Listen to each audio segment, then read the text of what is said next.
नमस्कार, कंज्यूमर अड्डा में आपका स्वागत है। मैं हूं मनोज श्रीवास्तव और आज हम आपको बताएंगे कि डिजिटल ट्रांजैक्शन के लिए सेफ सॉल्यूशन क्या हो सकता है। आज की तारीख में सबकी ये चिंता है। असल में अक्टूबर जो है वो साइबर सिक्योरिटी मंथ के तौर पर मनाया जा रहा है, लेकिन इसी अक्टूबर में धड़ाधड़ हम खबरें भी देख रहे हैं कि किस तरीके से डार्क वेब में हमारा डेटा बेचा जा रहा है। कहीं कहीं तो डार्क वेब में हमारा डेटा जो है वो फ्री में ही बांटा जा रहा है, यानी अपराधी आपस में फ्री में हमारा डेटा बेच रहे हैं और बड़े पैमाने पर डेटा कॉम्प्रोमाइज़ हो रहे हैं। फेसबुक ने भी हाल ही में बताया कि उसके 10 लाख से ज़्यादा यूज़र्स जो है उसके डेटा कॉम्प्रोमाइज़ हुए हैं थर्ड पार्टी ऐप के ज़रिए। और इस तरह की जो खबरें आती हैं तो वो कहीं ना कहीं हमें डराती हैं। हकीकत ये है कि आज की तारीख में कोई भी व्यक्ति सुरक्षित महसूस नहीं कर रहा है साइबर वर्ल्ड में। दूसरी तरफ आप देखते हैं कि हमारे ऊपर लगातार दबाव बढ़ रहा है कि हम सब कुछ ऑनलाइन लेकर जाएं, ना सिर्फ अपने जो रोज़मर्रा के कामकाज है वो, बल्कि उसके साथ जो हमारे जो फाइनेंशियल ट्रांजैक्शंस है वो भी अब मैक्सिमम ऑनलाइन हो रहे हैं। सब चीज़ ऑनलाइन हो रही है। ऐसे में हम कैसे रहेंगे सुरक्षित, इसी पर आज हम बातचीत करेंगे और हम मेहमानों से मिलवाते हैं। सबसे पहले आपको साइबर सिक्योरिटी एक्सपर्ट प्रशांत शर्मा हमारे साथ हैं, सेफ सिक्योरिटी के को फाउंडर राहुल त्यागी और cyber security researcher Rajshekhar Rajahariya. आप लोग हमेशा जो है अलर्ट्स देते रहते हैं और बताते रहते हैं कि कहाँ क्या कॉम्प्रोमाइज़ हो रहा है, लेकिन आज आपकी परीक्षा थोड़ा दूसरे तरीके से होगी यहाँ पर, क्योंकि आपको सोल्यूशन देना है। तो प्रशांत जी, लेटेस्ट जो आप लोगों ने खुलासा किया है कि लाखों डेटा जो है वो बिकने के लिए तैयार है और कॉम्प्रोमाइज़ हुआ है, वो क्या चीज़ है और ये कैसे हो जाता है? ये नमस्कार मनोज जी, धन्यवाद आपको मेरे को शो के ऊपर दोबारा से बुलाने के लिए। तो सबसे पहले तो मैं आपको ये बताना चाहूँगा कि साइबर एक ऐसी फर्म है जो सर्विसेज प्रोवाइड करता है किसी भी ऑर्गेनाइजेशन के फुटप्रिंट्स डार्क वेब पे या डीप वेब पे क्या-क्या एक्सपोज हुआ है, हम उस चीज़ का खुलासा करते हैं। दूसरा, मैं एक चीज़ और बताना चाहूँगा कि इस महीने की शुरुआत में हमारे रिसर्च लैब कुछ रूटीन स्कैन कर रहे थे, जिसके अंदर हमें ये मालूम चला कि बाइडन कैश करके एक थ्रेट एक्टर है, जिसने एक साइबर क्राइम फर्म पे जिसका नाम XSS था, उसके ऊपर कुछ 1.2 मिलियन क्रेडिट कार्ड्स और डेबिट कार्ड की डिटेल लीक कर दी है। और ये डिटेल इतनी इन डेप्थ है कि इसके अंदर क्रेडिट कार्ड और डेबिट कार्ड का नंबर, उसके धारक का नाम, वो किस बैंक के हैं वो डिटेल, कंज्यूमर का address, phone number, email ID, date of birth, सब चीज लीक है। मैं ये भी आपको बताना चाहूंगा कि ये जो लीक हुआ है, इसके अंदर सबसे ज्यादा जो इम्पैक्ट है वो सिर्फ और सिर्फ बैंकिंग सेगमेंट को टारगेट किया गया है, जहां पर मेजरली जो इससे इम्पैक्टेड देश हैं उसमें यूएस, इंडिया, कनाडा और ब्राजील, मैक्सिको सबसे ज्यादा इन्फेक्टेड हुए हैं। अब जानना ये पड़ेगा कि ये डेटा कैसे लीक हो जाता है। अब हम एक कंज्यूमर एक क्या करता है कि कंज्यूमर किसी भी ई कॉमर्स वेबसाइट के ऊपर जाता है और जाके वो अपनी जो भी ऑनलाइन शॉपिंग करता है उसके लिए उसको अपने क्रेडिट कार्ड का नंबर, डिटेल इत्यादि जितनी भी इंफॉर्मेशन है वो भरता है और वहां पर वो डाल के छोड़ देता है। और अगली बार जब वो जाता है तो उसको वो दोबारा से ना डालना पड़े, इसलिए जब वो फर्स्ट टाइम ट्रांजेक्शन करता है तो उसको वहां पर वो सेव कर देता है।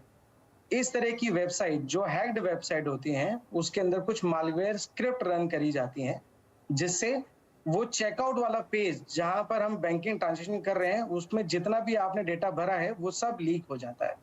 सो हमें बहुत सजग रहना पड़ेगा जब हम किसी भी इस तरह की ई कॉमर्स वेबसाइट पे हम बाइंग कर रहे हैं। हमें अपना डेटा किसी के ऊपर भी सेव नहीं करना है। हमें उन्हीं वेबसाइट के थ्रू सर्च करना, बाइंग करनी है जो कि सिक्योर्ड वेबसाइट हो, जो कि HTTPS वेबसाइट होती हैं, हमें उन्हीं के थ्रू ट्रांजैक्शन करनी चाहिए। जी। मनोज जी, मैं एक बार आपको बताना चाहूंगा कि हमें ये देखना पड़ेगा कि जितने भी बैंकिंग है इसके अंदर जो डेटा लीक हुआ है वो 100 से भी ज्यादा बैंकों का डेटा लीक हुआ है। यूएस के जितने भी बड़े बैंक हैं जैसे कि MX bank, American express, Finserv, bank of America, जितने भी ग्लोबल बैंक है वो तो उनका तो डेटा लीक हुआ ही हुआ है। हमारे लिए मुसीबत और बढ़ जाती है क्योंकि इसके अंदर जितने भी हिंदुस्तान के बैंक हैं वो भी इससे अछूते नहीं रहे हैं।